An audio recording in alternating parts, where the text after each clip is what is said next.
Signal system के इस course में आपका एक बार फिर से स्वागत है। लास्ट क्लास में हम प्रॉपर्टीज ऑफ लैप्लास ट्रांसफॉर्म देख रहे थे, जिसके अंदर हमने कन्वोल्यूशन प्रॉपर्टी देख ली थी। साथ ही साथ हमने देखा था टाइम डिफरेंशिएशन देखा था, और आज हम उसी को कंटिन्यू करते हुए टाइम इंटीग्रेशन देख लेंगे।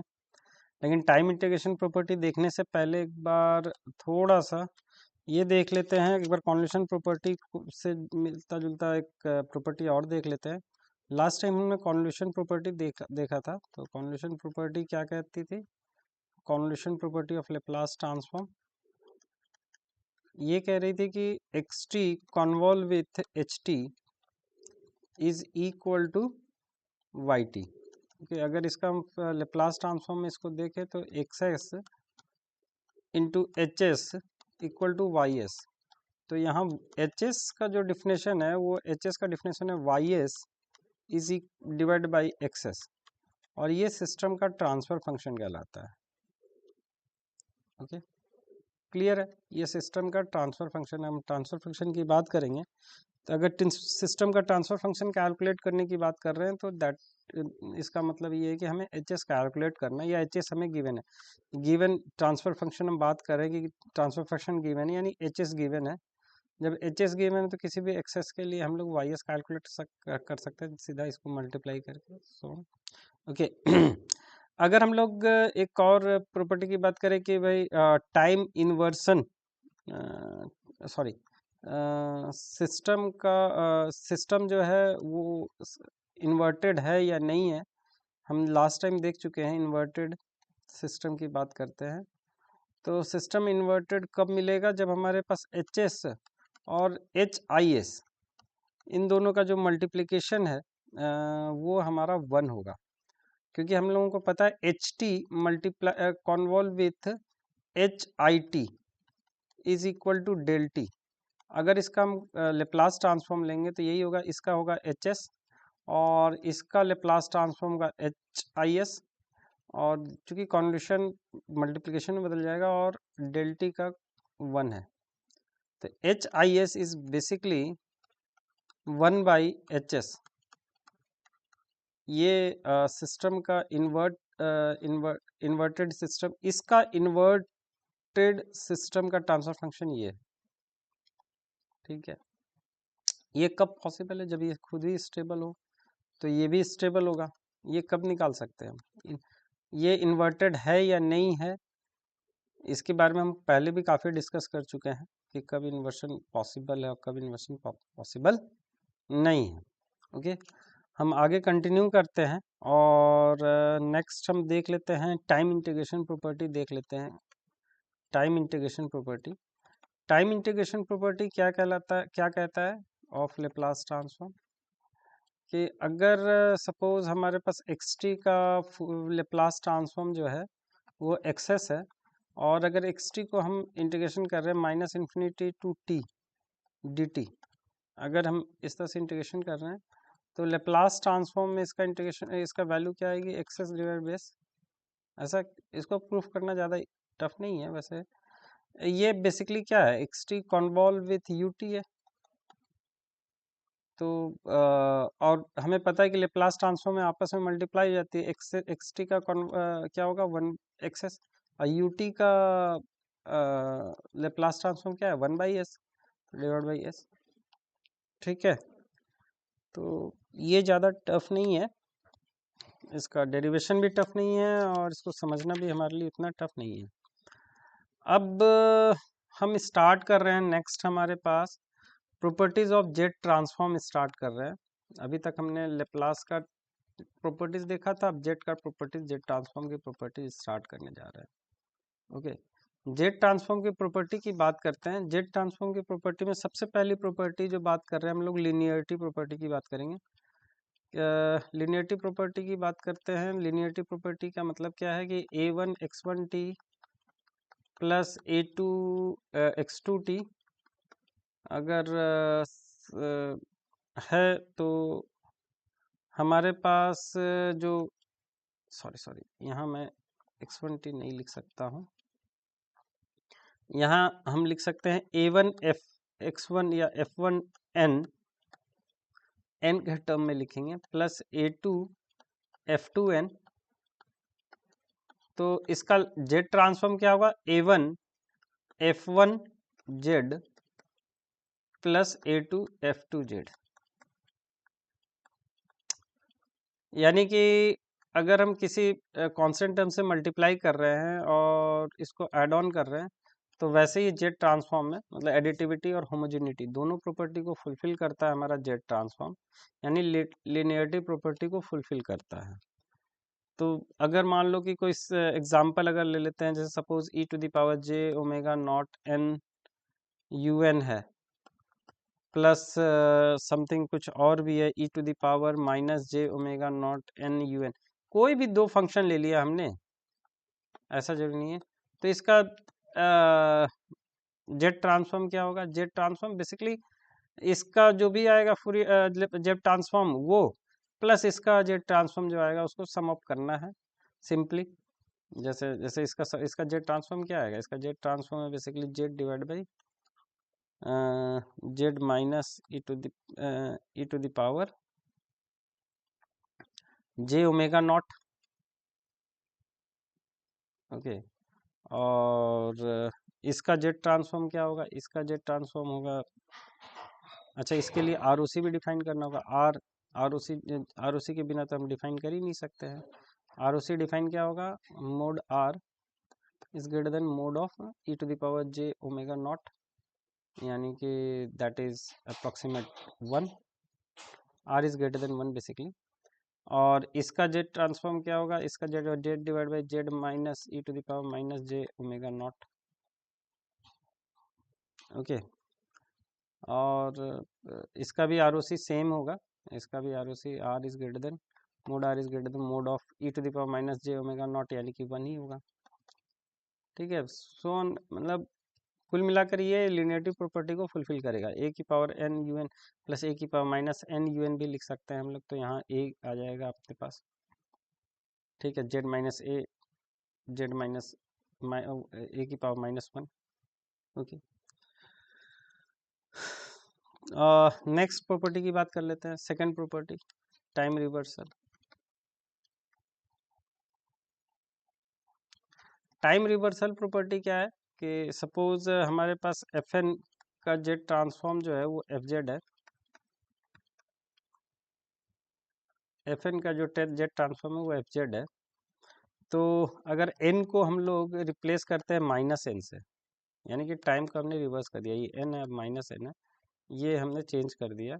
अब हमारा जो पूरी तरह से हमने मिरर इमेज ले लिया फंक्शन का, यानी वो माइनस एन डिफाइंड है, एफ ऑफ माइनस एन, ये हमारा टाइम रिवर्सल हो गया। तो जेड ट्रांसफॉर्म में इसका क्या फ़र्क पड़ेगा, जेड ट्रांसफॉर्म सिंपल जेड जो है रिप्लेस होगा 1/z से, यानी एफ 1/z। ठीक है, ओके, नेक्स्ट इस पे कुछ एग्जांपल देखना हो तो देख सकते हैं हम लोग।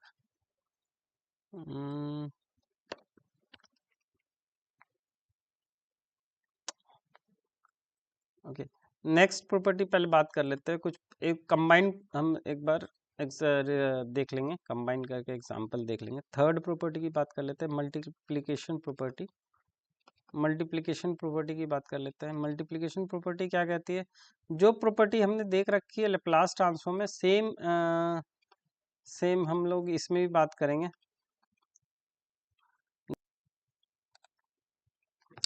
अब हम मल्टीप्लिकेशन प्रॉपर्टी की बात करते हैं, तो मल्टीप्लिकेशन प्रॉपर्टी ये कहती है कि अगर एफ एन का जेड ट्रांसफॉर्म जो है अगर एफ जेड है, तो एन एफ एन का जेड ट्रांसफॉर्म क्या हो, एन एफ एन का जेड ट्रांसफॉर्म होगा Z minus Z D F Z by D F Z by D Z. Clear है?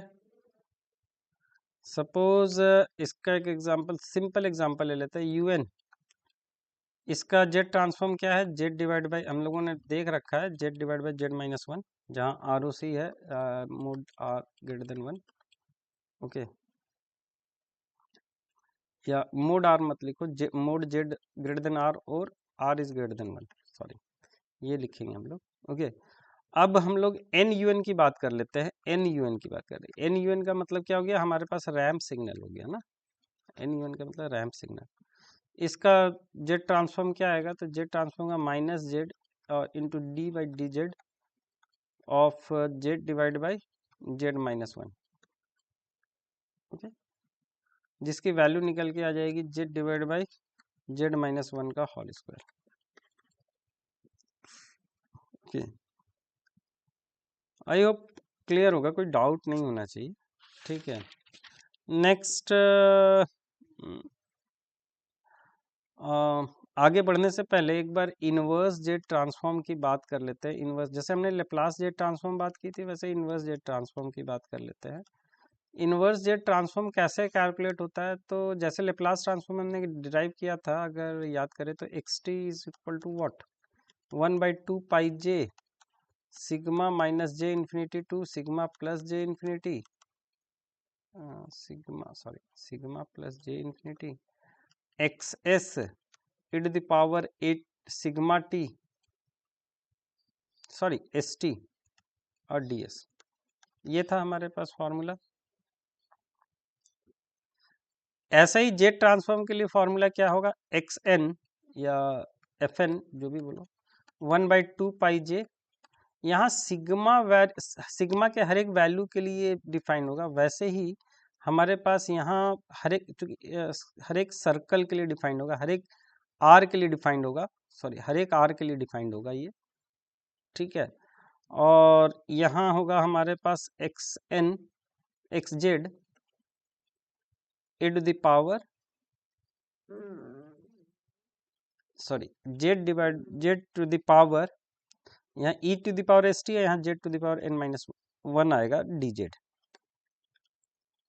तो ये कैलकुलेट करना बहुत मुश्किल है, इसकी मदद से कैलकुलेट हम लोग नहीं कर सकते हैं, इस फॉर्मूले की मदद से इन्वर्स जेड ट्रांसफॉर्म नहीं निकाल सकते हैं, क्योंकि ये बहुत कॉम्प्लेक्स प्रोसेस है।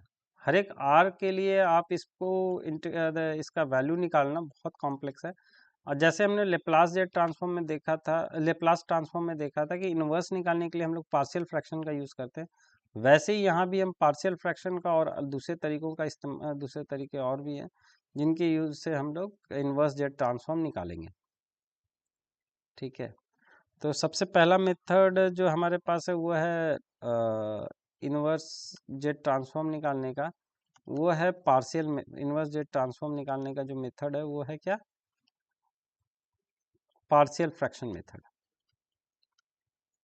Partial fraction method. ठीक है, अब पार्शियल फ्रैक्शन मेथड को कैसे यूज करना है, क्या करना है, तो सिमिलर हम लोगों को याद रखना पड़ेगा। जैसे लेप्लास ट्रांसफॉर्म में भी हमें फॉर्मूला याद रखना पड़ेगा कि A to the power N U N, इसका जेड ट्रांसफॉर्म क्या होता है, Z divide by Z minus A, जहाँ आर ओ सी है आपका R greater than A to the minus A to the power N U minus N, इसका भी Z transform क्या होगा, Z divide by Z minus A, लेकिन R O C क्या होगा, R is less than A, यहाँ minus one minus N होगा, sorry. अच्छा, एक एन ए की पावर एन यू एन, इसका जेड ट्रांसफॉर्म क्या होगा, A Z divide by Z minus A का होल स्क्वायर, वही है, एन से मल्टीप्लाई किए हमने, तो यहाँ जेड और डिफ्रेंशिएशन हो जाएगा इसका, और आर ओ सी वही रहेगी same, R greater than A. अब यहाँ नेगेटिव साइन लगा दो, minus N A to the power N U minus N minus one, इसका जेड ट्रांसफॉर्म सेम यही होगा, A Z divide by Z minus A का whole square, but R O C change हो जाएगा, R less than A. Clear है।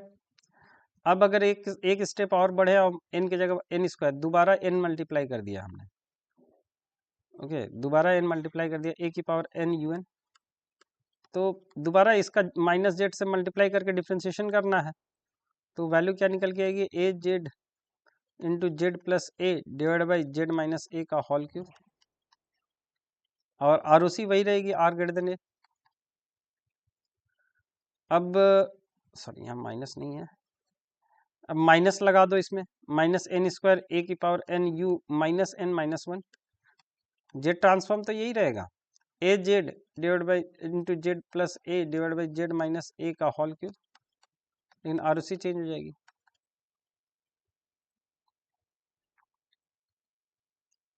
ठीक है, अब इन्हीं की मदद से हम कैलकुलेट करेंगे Z the inverse Z transform. जैसे सपोज एक एग्जांपल ले लेते हैं, तो एफ जेड गिवन है,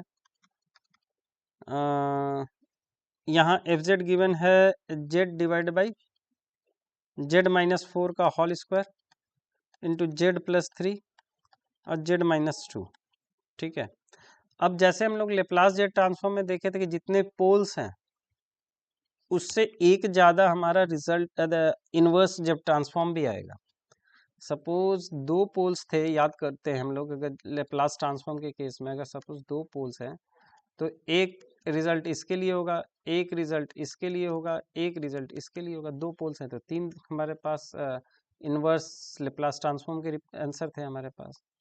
वैसे ही हमारे पास इनवर्स जेड ट्रांसफॉर्म के भी जितने पोल्स होंगे उससे एक ज़्यादा हमारे पास इनवर्स जेड ट्रांसफॉर्म के आंसर आएंगे। तो हमें आरओसी डिफाइन करना पड़ेगा कि किस आरओसी के लिए निकालना चाहते हैं।